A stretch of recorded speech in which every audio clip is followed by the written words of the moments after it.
सर्वांचं स्वागत आहे।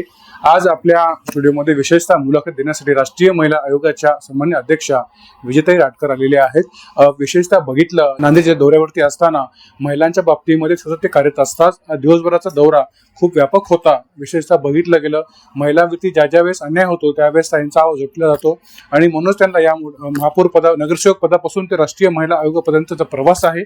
ताई आपलं मनापासून स्वागत आहे युवर चॅनलमध्ये। थँक्यू। ताई आज आपण जिल्ह्याच्या दौऱ्यावरती आहात, काय सांगाल विशेषतः काय तुम्हाला इथल्या समस्या जाणवल्या? आपण राष्ट्रीयच्या अध्यक्ष आहात महिला आयोगाच्या, महिलांच्या बाबतीमध्ये सरकार कितपत काम करत आहेत आणि आपल्याला काय काय एकंदरीत सविस्तरपणे मुलाखतीचा आढावा। आज नांदेडमध्ये येणं झालं आहे आणि एका कार्यक्रमाकरता आले होते, पण सगळ्या नांदेडकर सगळ्या इथल्या लोकांना भेटून मला खूप आनंद झाला, चांगलं वाटलं। आता आपला देश खूप सगळा बदलतोय।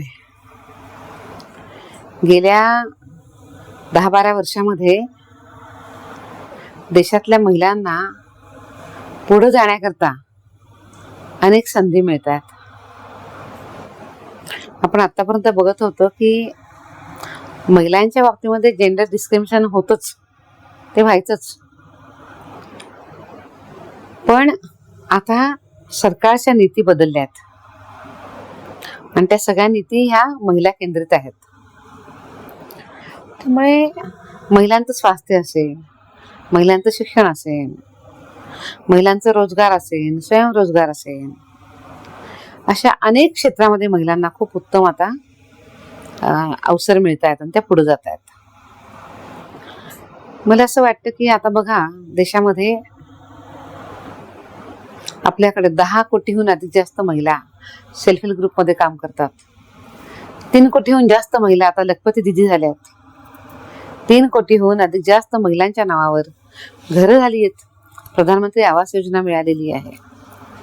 आणि इतकंच नाही तर आता महिलांच्या शिक्षणाकरता सुद्धा खूप लक्ष दिलं जाते। आता जगामध्ये सगळ्यात जास्त स्टेम मध्ये शिकणाऱ्या भारतीय महिला आहेत। Science, technology, engineering, mathematics, medical या सगळ्या फील्डमध्ये भारतीय महिलांचा दबदबा फार मोठा आहे आणि 43% अधिक जास्त या क्षेत्रामध्ये महिला शिकत आहेत। असं एक खूप देशामध्ये चांगलं वातावरण आहे महिलांकरता आणि त्यामुळे मला असंही वाटतंय की महिलांना पुढे जायला खूप मोठी मदत होते, स्कोप आहे त्यांना। पण मॅडम बघितलं तर आज लहान आपण पुण्यातलं प्रकरण बघितलं असेल नुकतं झालेलं, आणि अशा घटना वरची वाढत आहेत। याच्यावरती अजून कठोर कारवाई आणि अजून जलद न्याय, म्हणजे ताबडतोब जर निकाल लागला तर जास्त वेळ न लागता, आता कालचं आपण बघितलं तिथे ताबडतोब फाशी शिक्षा झाली त्यांना, कांबळे यांना, तर अशा बाबतीत लगेच कारवाई व्हायला पाहिजे, म्हणजे अजून याच्यामध्ये काय व्हायला पाहिजे। पण तुम्ही बघा ना, ताबडतोबीनं पोलिसांनी ऍक्शन घेतली, अतिशय कमी दिवसामध्ये पोलिसांनी त्याचं चार्जशीट दाखल केलं। फॉरेन्सिक असे लॅबोरेटरी मधले तिथले नमुने असतील, त्याचं परीक्षण असेल, पुढे जाऊन चार्जशीट दाखल करणं आहे आणि कोर्टानं त्याची दखल घेऊन अगदी सुट्टीच्या दिवशी सुद्धा हिअरिंग केले कोर्टाने, तेव्हा 2.5 महिन्याच्या आत शिक्षा झाली आहे। ही शिक्षा फक्त शिक्षा नाही आहे, तर ही शिक्षा म्हणजे न्याय व्यवस्थेवरचं लोकांचा विश्वास वाढण्याकरता एक अतिशय महत्त्वाचं असं पाऊल आहे। आपल्याकडं आपल्या देशामध्ये उत्तम कायदे आहेत, जे कायदे न्याय देतात, जो चुकीचा आहे त्याला सजा पण देतात, हे या निमित्तानं पुन्हा एकदा सिद्ध झालंय। तर एक राजकीय प्रश्नाकडे, सर्वसामान्य आज व्यक्तीला आज नगरसेवक पदापासून ते आज राष्ट्राच्या महिला आयोगापर्यंत तुमचा प्रवास झाला, याबद्दल काय सांगाल? चांगला राहिला हा प्रवास। वेगवेगळ्या वेळेला वेगवेगळ्या भूमिकेमध्ये मी काम केलं, मनापासून काम केलं आणि आज देशाची राष्ट्रीय महिला आयोगाचे अध्यक्ष म्हणून काम करताना देशातल्या अर्ध्या लोकसंख्येकरता मला काम करायला मिळतं आहे, याचा आनंद आहे। अतिशय चांगले अनुभव होते, खूप शिकायला मिळालं। आज गमती जनतेत काय होईना, कारण पुरुष आयोगाची पण मागणी झालेली आहे, बघितलं असेल तुम्ही, याच्याकडे कसं बघता? आणि मुळामध्ये महिला आयोग का बरं स्थापन झाला, तर महिलांच्या बाबतीमध्ये जेंडर डिस्क्रिमिनेशन खूप मोठं होतं, भेदभाव होता, संधी नव्हत्या आणि महिलांचा छळ पण व्हायचा. त्यामुळे महिला आयोग स्थापन झाला आणि महिला आयोगाच्या माध्यमातून देशातल्या अशा अडचणीमध्ये असलेल्या अनेक महिलांना न्याय पण मिळाला. आता देशामध्ये जी काही प्रकरणं पुढे आली आहेत की महिलांच्याकडनं चुकीचं वागणं झालंय, ते अत्यंत वाईट आहे, त्याची मी निंदा करते. अशा पद्धतीनं महिलांनी वागायला नकोय. पण त्यासोबत मी हे पण सांगते की देशामध्ये अजून अशा फार मोठ्या संख्येने महिला आहेत ज्या न्यायाची प्रतीक्षा करतायत, ज्यांना आजही खूप त्रास आहे आणि ज्यांना न्यायाच्या माध्यमातून मदत हवी आहे. असे जे 2-4 प्रकरणं घडतात जिथं पुरुषांच्या बाबतीमध्ये महिला वाईट वागल्या आहेत, त्या प्रकरणाची खूप मोठी चर्चा होते. पण रोजच्या रोज महिलांना किती त्रास दिला जातोय, किती छळलं जातंय, त्यांना आजही त्या न्यायाच्या प्रतीक्षेमध्ये त्यांना आजही खूप गरज आहे. या गोष्टीकडे दुर्लक्ष होतं. त्यामुळे मला असं वाटतं की या 2 गोष्टींची तुलना करू नये. महिलांनी असं चुकीचं वागू अजिबात नाही, पण आपण सुद्धा पुरुष आणि महिला अशी तुलना करून ज्या महिलांना गरज आहे त्यांचे प्रश्न आपण डायल्यूट करू नयेत. काही पुढचा प्रश्न असा येतो, आपलं नुकतंच प्रकरण झालं नाशिकमध्ये, अशोक खरातच्या बाबतीमध्ये महिला आयोग काही निर्णय घेणार आहे का? त्या ठिकाणी खूप महिलांवरती अन्याय अत्याचार झालेला आपण सर्वांनी बघितलंय. या सगळ्या विषयामध्ये राष्ट्रीय महिला आयोगाने कॉग्निझन्स घेतला आहे. पोलिसांना आम्ही व्यवस्थित काम करण्याच्या सूचना पण दिलेल्या आहेत. पण यासोबत सरकार सुद्धा या विषयामध्ये खूप संवेदनशील आहे. स्वतः मुख्यमंत्र्यांनी त्याच्यामध्ये लक्ष घातलं आहे. SIT ची स्थापना केली आहे आणि पोलीस SIT आपलं काम करतायत. मला विश्वास आहे की अतिशय वेगानं पोलिसांचा तपास होतो आहे. आपण थोडे दिवस वाट पाहिली पाहिजे, पोलिसांना त्यांचं काम करू दिलं पाहिजे. नक्कीच जे चुकीचे आहेत त्या सगळ्यांना नक्कीच शिक्षा होईल असं मला खात्री आहे. त्याच्यावर आधारित आता चित्रपट पण येतोय, महाराष्ट्र फाईल्स म्हणून, त्याच्यावर बंदी आलेली आहे. तुम्हाला कडे विषय आला असेल तो? मला या विषयाबद्दल फार नाही काही माहिती. पण अशा चित्रपट बंदी आली पाहिजे. मुळात हा विषयच मला माहिती नाहीये, त्यामुळे त्यावर आता काही बोलणं योग्य होणार. आणि आजची घटना आहे दीदी मॅडम, विनायक राऊत यांच्या सुनाने खूप गंभीर आरोप केलेले आहेत. त्यांच्या काही तक्रारी आतापर्यंत पोहोचल्यात का आपल्याकडे? नाही, अशा प्रकारची कोणतीच तक्रार माझ्याकडे आलेली नाहीये. पण आता थोडंसं मगाशी काहीतरी कानावर आलं आहे, पण ती तक्रारही मला नीट माहिती नाहीये. त्याची मला व्यवस्थित माहिती घ्यावी लागेल. माहिती घेऊनच मग त्यावर बोलता येईल. मुलींचे शिक्षण, रोजगार आणि आर्थिक सक्षमीकरणासाठी आयोग कोणते उपक्रम राबवत आहे? मुळामध्ये आयोगाचं जे काम आहे ते सगळं काम लॉ मध्ये आहे आणि म्हणून मुलींच्या संरक्षणाकरता जे कायदे बनलेले आहेत त्या कायद्यांवरचं व्यवस्थित लोकांना ते कायदे नीट माहिती होतील अशा पद्धतीने आम्ही काम करतो. आम्ही मोठ्या प्रमाणामध्ये कॉलेजेस जे आहेत त्या कॉलेजेसमध्ये, युनिव्हर्सिटीमध्ये कॅम्पस कॉलिंग नावाचा कार्यक्रम करतो. तसंच आम्ही AIच्या बाबतीमध्ये लोकांना नीट माहिती मिळावी आणि AIचा उपयोग त्यांच्या करिअरमध्ये पॉझिटिव्हली त्यांनी करावं म्हणून आम्ही यशोदा AI नावाचा कार्यक्रम करतो. यासोबतच ज्या पीडित महिला आहेत त्या पीडित महिलांना लगेचच न्याय मिळावा म्हणून आमच्या अनेक जनसुनावण्या होत असतात. असे आम्ही अनेक कार्यक्रम करत असतो. महिला आयोगाकडे आणल्या तक्रारीपैकी सर्वाधिक तक्रारी कोणत्या प्रकारच्या असतात? डोमेस्टिक व्हायलन्सचे सगळ्यात जास्त असतात. घरामध्ये पती पत्नीचे वाद आहेत, कुटुंबाचे वाद आहेत, अशा कंप्लेंट जास्त येतात. तुमचा व्याप बघितला, तुम्ही सतत तुमच्यामध्ये सांगितलं की तुम्ही आजच साहेबांनी पण देखील सांगितलं कंटिन्यू तुमचा प्रवास चालू असतो. कंटिन्यू आज इथून जर उद्या लगेच तुमचा गाझियाबादचा प्रवास आहे, हे तुम्ही थकत नाही. हे तुमचं रहस्य काय? आणि एकंदरीत तुमचा प्रवास कंटिन्यू असतो, कंटिन्यू 24 आवर्स.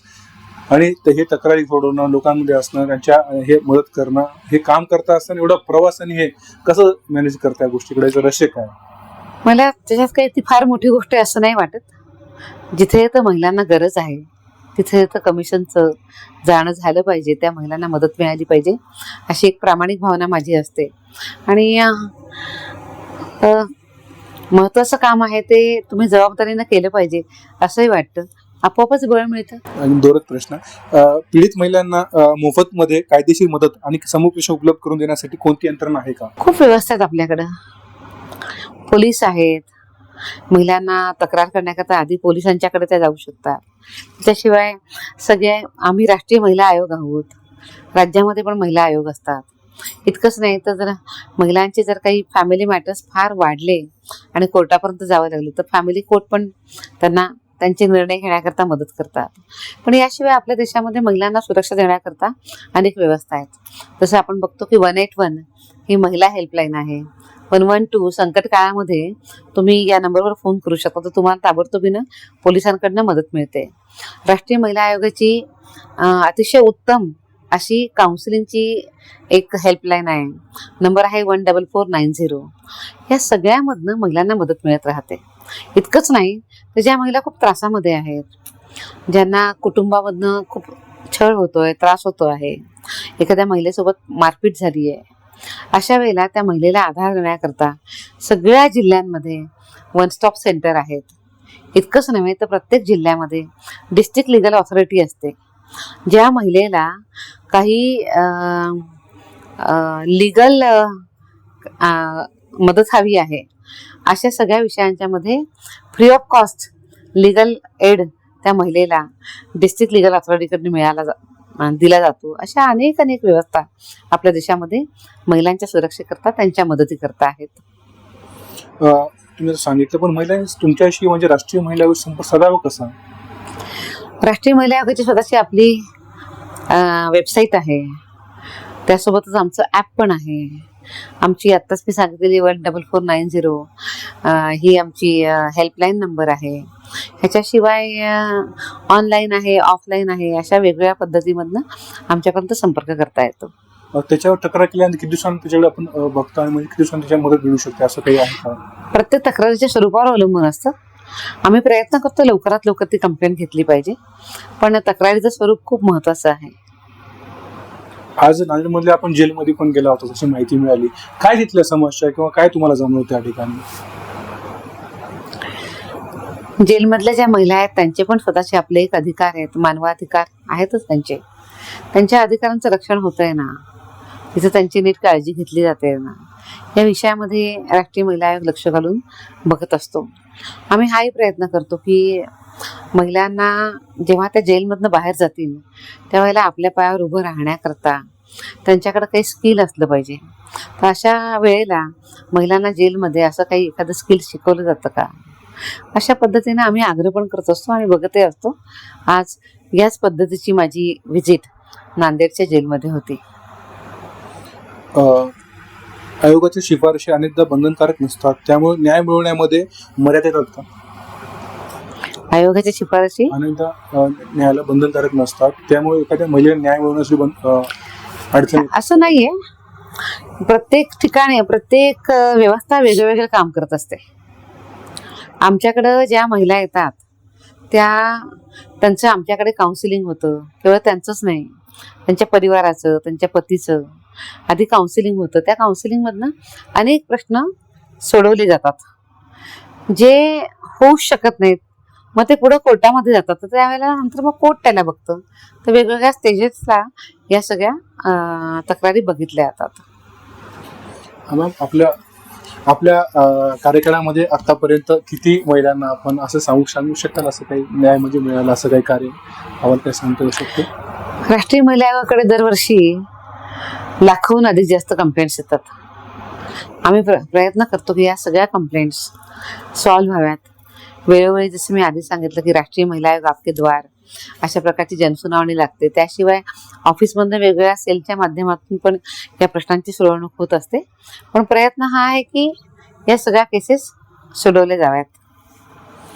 मुलाखत करत असताना मॅम, येणाऱ्या काळात महिलांसाठी विशेषतः तरुणींसाठी आपण काय संदेश द्याल? मी त्यांना सगळ्यांना एवढंच सांगेन की आपल्या सगळ्यांच्या रक्षणाकरता देशामध्ये अतिशय उत्तम कायदे आहेत. हे कायदे आपल्याला माहिती असले पाहिजे.